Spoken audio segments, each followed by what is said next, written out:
గురువుగారు, ఇప్పుడు స్త్రీలు తలస్నానం చేయకుండా పూజ గదిలోకి వెళ్ళొచ్చా? వెళ్ళకూడదు తల్లి. అవునా?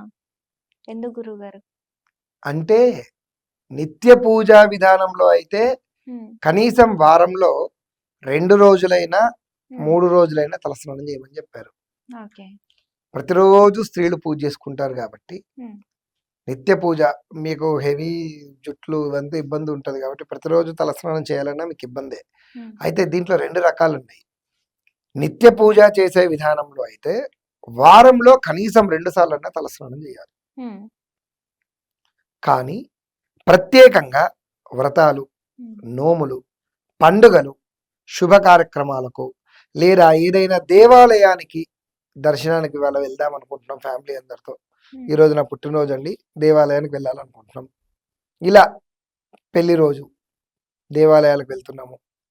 ఇలాంటి సిచ్యువేషన్స్‌లలో ఖచ్చితంగా తలస్నానం చేయాల్సిందే.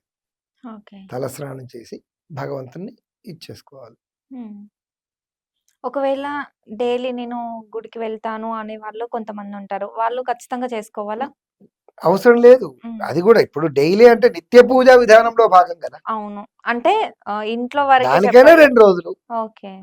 వారంలో 2 రోజులు చేసుకొని పండగలు, పర్వదినాలు హ్మ్. చేసుకుంటే సరిపోతుంది. ఓకే.